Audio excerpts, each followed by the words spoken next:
સુરતના કોટસફીલ રોડ પરના ધારાસભ્ય અરવિંદ રાણાએ ડીકેએમ હોસ્પિટલની બાજુમાં સમાજ માટે પાર્કિંગ બનાવવા 60 ફૂટની દીવાલ મુખ્ય રોડ પર ચણી દેતા વિવાદ ઊભો થવા પામ્યો છે। કોટસફીલ રોડ પર ડીકેએમ હોસ્પિટલની બાજુમાં ધારાસભ્ય અરવિંદ રાણાએ સમાજ માટે પાર્કિંગ બનાવવા માટે 60 ફૂટની દીવાલ મુખ્ય રોડ પર ચણી દીધી છે। આ કામ માટે પાલિકા પાસે કોઈ જ મંજૂરી લેવાઈ નથી। પાલિકાના જવાબદાર અધિકારીએ કહ્યું કે અમને આ દીવાલ વિશે કંઈ જ ખબર નથી, કોઈ મંજૂરી પણ આપી નથી। 2 દિવસ પહેલા સ્ટેન્ડિંગ ચેરમેને ગેરકાયદે કબજાઓ સામે પોલીસ ફરિયાદ દાખલ કરી પાઠ ભણાવવા ગર્જના ભરી હતી। એટલું નહીં પરંતુ શહેરભરમાં આવેલા પાલિકાના વિવિધ હેતુના ઓપન પ્લોટને પણ 3 કરોડ રૂપિયાના ખર્ચે સુરક્ષા બાઉન્ડરી મારવા આદેશ પણ કરવામાં આવ્યા હતા। કોટસફીલ રોડના કેસમાં ધારાસભ્યએ રોડ પર બનેલી દિવાલ નજીકની વાડીના પાર્કિંગ માટે નિર્માણ કરાય હોવાનું જણાવ્યું હતું। તેમણે આ બાંધકામની પાલિકામાંથી કોઈ જ પરવાનગી લીધી ન હોવાનું પણ ઉમેર્યું છે।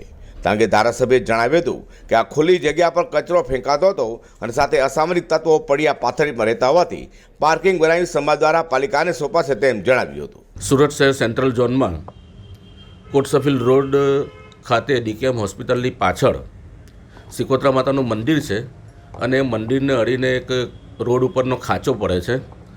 હવે આ જગ્યા ઉપર મેઇન રોડ પર જે બધા બજાર ભરાય છે તો તેનો કચરો ખાલી થાય છે। આ ઉપરાંત આ ખુલ્લી જગ્યા હોવાને લીધે અહીંયા આજુબાજુના જે વિસ્તારના લોકો છે તે લોકો પોતાની ગાડીઓ, પોતાના 3 વ્હીલર્સ, ટેમ્પાઓ એ દિવસો સુધી ત્યાં ઊભા રાખતા હોય છે અને રાત્રે અંધારાનો લાભ લઈને બધા ખોટા કામો થતા હોય છે।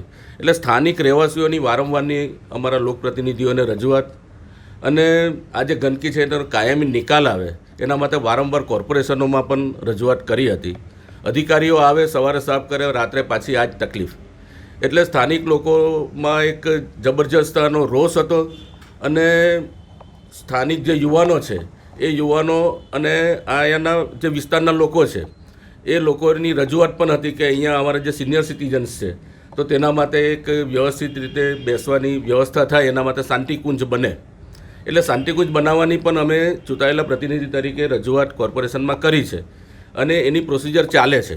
પરંતુ આ ગંદકીથી લોકો ત્રાસી ગયા હતા એટલે આ જગ્યા ઉપર સિનિયર સિટીઝનના જે લોકો છે એ બેસે અને એ લોકો કાયમી આ ગંદકી દૂર થાય એ હેતુથી અહીંયા આ કામગીરી થઈ રહી છે। આખરે આ જે કંઈક છે તે કોર્પોરેશનનું જ છે, કોર્પોરેશનની જગ્યામાં થાય છે અને કોર્પોરેશનમાં અહીંયાના સ્થાનિક રહેવાસીઓ છે એ રહેવાસીઓની લાગણીને ધ્યાનમાં રાખીને આ લોકો કરે છે।